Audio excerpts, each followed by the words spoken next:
It's Maui Mark here with It's Just Life and the Cowgirl and Her Horse Part 2. So Alexandra just put her horse away and here she comes across the pasture there, and we'll talk some more and meet Alexandra up close and personal. I know you're gonna love it. She's got miles of smile which you can't help but love. It's just life.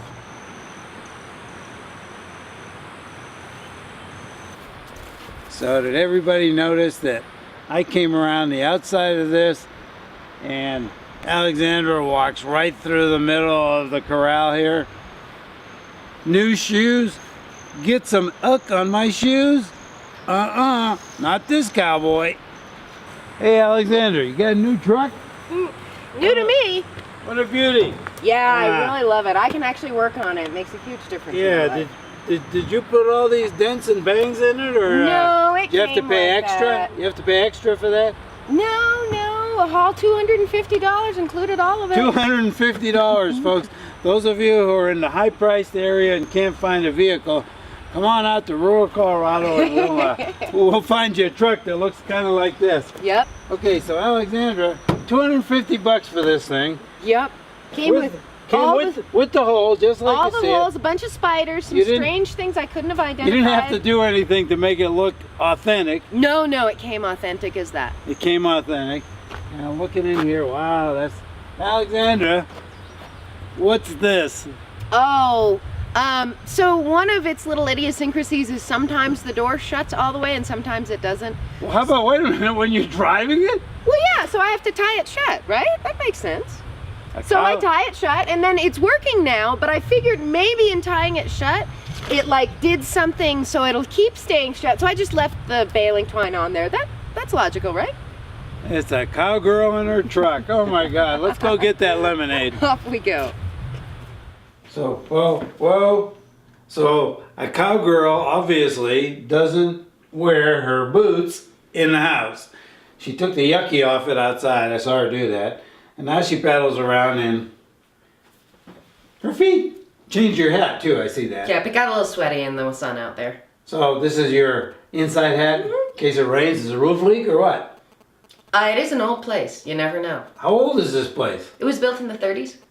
In the 30s. Older than me. All right, now we're gonna get that lemonade, maybe? Yeah, for sure. Maybe? Okay. I want to say the lemonade. What is that? Well, this one's actually crab apple juice. We've got a little bit of lemonade and a little bit of crab apple juice. Got any Diet Cokes around here? No, we don't do sodas and stuff like that. Here, have a sip, Mark.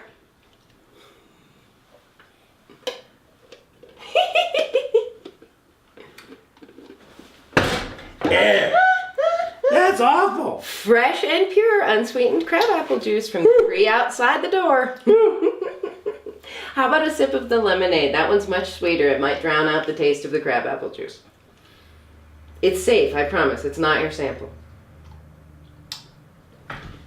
That's super sweet. Should we pour them both together? See if we can find something that makes a happy medium for you? No. I'm happy, honest. Don't make me drink. Don't make me drink anymore. We'll leave, Mark. Don't make me drink anymore. Yeah, I want Diet Coke. That's what I do. So anyways, it's a Cowgirl Kitchen is all I can say. I happen to know because I've been in a few of them.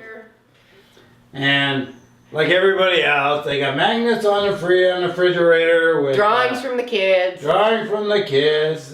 And I want to let you all know about Alexandra and who she is, where she came from, and things like that. So we'll just do that in a second. So Alexandra, I happen to know a little of your history because I do my homework and I've also known you a long time.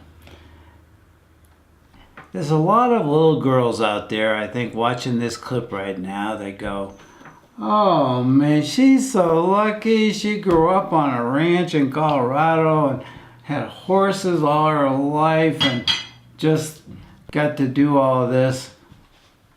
When that isn't really the case. And I'd like to, if you don't mind, we're going to talk about a little of your history and how you got here, because it's just life, isn't it? It's totally just life. It's totally just life. And it's kind of interesting. You're not looking at somebody here that doesn't know anything but how to muck a stall or throw a bay bale around, a bale of hay. I mean, this is a real intelligent girl, and I know she's been a paralegal in a legal office, and even as a very young girl, she wrote a book when she was, how old were you? About 8 years old. About 8 years old, she wrote a book. The book has actually been published. It's on Amazon if somebody wants to buy it. Written by an 8-year-old girl who's no longer 8, because that's what happens to people. Can we see the little book you wrote at 8 years old? I remember seeing it a long time ago. Absolutely. I'd be more than happy to. It's right over there. I think if it's right around the corner there. I think you can just reach out and grab it. I'm going to get it off. Okay. Over by the phone? Yep. All right. Wow. Can the camera get this? This is kind of neat.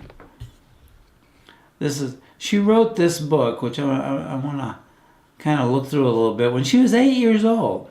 I'm going to turn this over, and on the back is a picture of her at 8 years old and a picture of her kind of now. To show what happens to little cowgirls. And it's called Leonardo de Narwhal. I read it about. I've got it memorized actually, and it's really. And she also did the illustration. She drew this stuff when she about a narwhal whale. She drew this stuff when she was 8 years old. So little cowgirls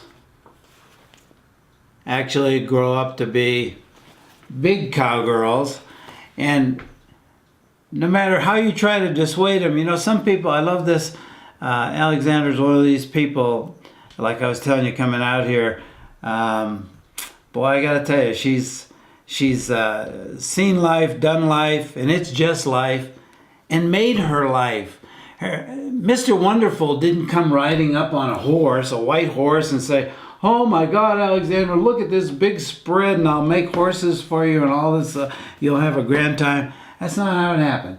She did every single thing by herself. And I know she's very community active. I know here in Eagle, Colorado, everybody knows Alexandra because she's at all the kids' fairs and doing things for kids, doing things for horses, the rescue horses. And I think you probably figured it out by her smile, but you're looking at a really good person. But anyways, you didn't start out on a ranch. You didn't start out, there were little girls certainly in the city somewhere going, well, if she didn't grow up on a ranch, how did all this happen anyways? So you were born where? I was born in Carmel, California. Yeah. Not exactly ranch land, a little bit more of maybe an artist community, Okay. very high end. Grew up learning how to walk with a book on my head and what all seven forks are for. That is so not you. But when I was about 18 months old, my parents took me to a little outdoor festival. And that was the first time I ever saw a horse. And as the story goes, apparently I saw the little ponies that they were doing pony rides on, going around in a little circle, and screamed until we went over and I got to ride one. Wow. And then they let me stay on for like 2 or 3 laps, more times than normally you would. And then I evidently screamed for 2 hours after they pulled me off of the ponies. So if some of you dads are out there watching this and you have a little girl and you take her anywhere near a horse and she goes crazy, the writing is on the wall. You're in serious trouble. You very well may be. There's no question about it. So you were born in Carmel and went to school there for a while, I'm sure. Yep, I went to school. I lived in school there. I went to school until I was a teenager, and then we moved to Oregon. Then you moved to Oregon. So from Carmel to Oregon. Well, that's a cultural difference, I guess you might say. It was a big cultural difference. That's just life, isn't it? It is. It's totally Because just life. so many children have this move. It happened in my life about 100 times. And, but it's just life. I think it's probably, I mean, it's life and it's a good thing. Everything that ever happens is a good thing. Change is wonderful because it makes you adaptable. What did I tell you before I got here? What did I tell you? Yep. She's what I call a positive nutcase. Yep, absolutely without question on both counts.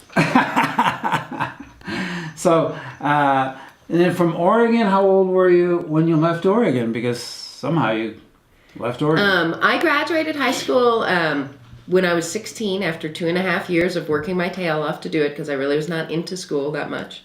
I went to college for a little while, but I didn't get a degree. I continued onward. At 17, I moved to California by myself.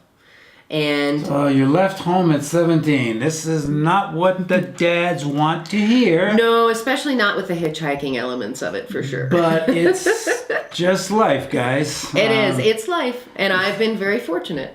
If you think you're going to control, if you're in control of your 17-year-old girl, you're in La La Land because you're not. And if she does what you want her to do, it's only because she wants to do it. Yeah, there or some ulterior motive to manipulate you in some other way, I guarantee it. I love it. No, I don't love it. I had a daughter. What am I talking about? I had a daughter. And now you have a young lady And I who got, made it through all of I it. got manipulated. Well, of course you did. Ah. So then you went to California to... Went back to California Went back from to where I'd California. grown up. Okay. Oh, you went and back to Carmel area? not quite that far down. Okay. I stopped north of San Francisco Okay. in Eureka, California. I found it. Oh, I know where Eureka is. I've been through there. And I worked there. My parents had retail shops when I was a kid, Right. so I found a place, and so I worked in those. So I was able to find a place to work at a regular retail shop in the mall. Oh, I And didn't just know that. started working, and I worked there for years and Really? years and In years. Eureka? And that's actually I transferred to San Francisco, and then moved to another company. Okay. And then Wow. I moved out here based on having been in retail and being able to slide my way out here. Notice there is not a lot of mention of horses during this time. There is not. Because there's no horses. Horses are out of There is your no life horses. now. No, I had horses. I rode on the pro show circuit. That's part of why it took me so short a period of time to graduate high school. I see. But that was a short period of time. Okay. And then everyone had always told me that I had to, my passion for horses was nothing. It had to be a hobby. I had to do something else to support it. And so that's what I tried to do. I went to college. I tried to become a retail salesperson. I tried to manage companies. I tried being a paralegal. Because it's just Because that's what life. they always You're very told you what successful to as a do. paralegal because I was. I knew the attorney that you worked for. Yeah. And you were very successful. And it was wonderful. Probably I was- very successful in everything you do just because of your attitude, for one thing. True, but following your passion really makes all the difference. Even if everyone tells you you're crazy and insane, if you truly, Which could be true. which absolutely could be true, but if you're truly supposed to do this, the crazy and insane will be part of what gets you to where you're doing it. It really will. Swear. So how old were you when you, and what made Colorado? I mean, how come Colorado? I mean, I chose Colorado because I'd never been to Colorado, Okay. because I'd never met anyone from Colorado, Okay. and I didn't want to go anywhere else where there was sounds availability. so Alexandra. Well, wait a minute. Now, somewhere in your early life, I know, you met someone and got married. That was actually once I moved out to Colorado. Oh, okay. A couple someones, not at the same time. Right, couple of summers. Now, Following each other. Here's one for you guys. You want to meet a girl that'll do this. Now, I know that she married someone and she bought this guy a Harley Davidson motorcycle and put it on her credit card. I know this. So if you find a girl that's willing to do that for you, man, you've really done some sweet talking somehow. Yeah, and you better take good care of her. She ain't gonna stay around all that long. There you go. That's right, because she didn't. Yep. He gets the motorcycle, she gets the credit card bill, and we're in a, believe it or not, that was a landline you just heard. And for those of you who are too young to know what a landline is, There's actually phones because there's no cell service out here. We're deep in the Rocky Mountains, and that's what a ring on a telephone that's hooked to the wall sounds like. And if you look at an old-time movie, you might find one of these, or in a house that was built in the 30s and still being lived in. So anyway, so you got married, you came out here, you got married, and I tried to continue doing what everyone told me to, and then something happened. well, you wait a minute, you got rid of Mr. Harley. Yeah, the first one. The first one. You got rid of the Mr. Harley, the first one. He was a burden, he wasn't going your way. No, not really. You know what? Just sometimes you just grow, and people grow in different directions, and it isn't necessarily together, but it's not bad. It's just life. It's okay, and that's just what happened. Okay, so that's so true. It's just life, and that's how you gotta look at it.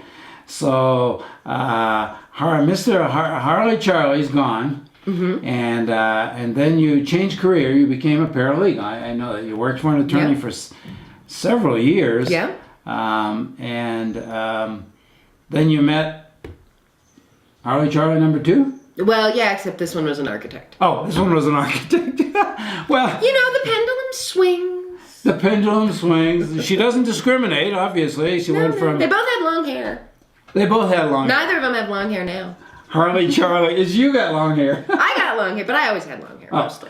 And Harley Charlie's gone, and the architect was short-lived, was he? Or Came and went about the same length of time as the Harley guy. okay, came in length. And now, from there, you discovered horses again. Yes, it kind of occurred sort of in the midst of all of that. Oh. I was actually kind of fortunate. My attorney at one point appreciated me hugely. That's a real phone on the wall. The attorney I worked for appreciated me hugely, and so I regularly got bonuses. And one year for Christmas, instead of a Christmas bonus, she gave me a pony. Oh my God. A pony. And it wasn't really a pony, it was a baby 10-month-old horse to raise. Oh, okay. So it was pretty awesome and pretty marvelous, and that's really what changed it. And that's what really you fell in love with again. I mean, the guys are gone, but Yes. the horses are forever. Pretty much. And that's pretty true for everybody, all the horse girls I know. So boys, be warned. You better treat them real good if you think they're worth it if they like horses. And if you think you're going to take them away from the horses, it's like maybe taking someone away from their kids. It ain't going to happen. Yeah. The kiss of death is, you know, honey, I think you might want to get rid of some of your horses. Don't do that one ever. Not ever. That's a one-way ticket down the highway. Absolutely. Away from the ranch. Yep. Oh my God. So you got this little baby horse and you raised it, I happen to know, and that is the same horse that I was just on when we started the filming today. She was just on. And she's 16 now. She's 16. Wow. And I know I've seen pictures of you barrel racing in rodeos. And now you're out here. By the way, you think you got to have a lot of money to do this? And I know people say, oh, to have horses cost a fortune. No, Jessica or whatever the little girl's name is, you can't have a horse because you'll never be able to afford it. Well, let me tell you, you're not looking at a rich girl here. Matter of fact, like I said, coming out here, she's broke. Most everybody I know that loves horses is broke. It's kind of synonymous with loving horses. Pretty much. But are they happy or what? So if you think that being broke, not physically broken, you'll never even dent this one. And if you think that being broke or low on money and just barely scraping by is miserable, you got to meet people like Alexandra. She's one of the happiest people you'll ever meet. And she's this beautiful ranch she's on. Does she own this thing? Of course not. She rents it. And so that's the life you're going to live. But the happy life, I know she's led such a happy life. Well, money can't buy happiness, but I've got happiness. Really? So it works. I love money and I'm happy. Well, there you go. Yeah. But you can't buy it. You get the happiness on the aside. Just because you're you. If you didn't have tons of money, you'd still be happy, Mark. You know you would. Because you've got thank you. everything in your life that you love. Wonderful people who love you. Great friends. I didn't pay her to say this, really. I don't pay anybody. I don't even get paid. And with that, I want to say, this has been Maui Mark, and I have really enjoyed this. You subscribe to my channel, please. Leave me some comments. Don't forget about Chris Capone, who'll send the boys, so watch those comments. And I'll see you next time. Maui Mark, it's just life. Well, that was Alexandra. We're leaving the ranch in Brush Creek, Colorado. And I really hope you enjoyed Alexandra. It was so good seeing her again. She does lift your spirits. One way or the other, she really lifts your spirits because she's always that way. It's just the way she is, and it's just life. She loves life. No matter what happens in life, she always looks at it as it's just life. And just remember, there are people near you, behind you, in front of you that are just like that. So take the time to get to know them, maybe touch them a little bit with your mind, and that's what YouTube channel Maui Mark, It's Just Life is all about.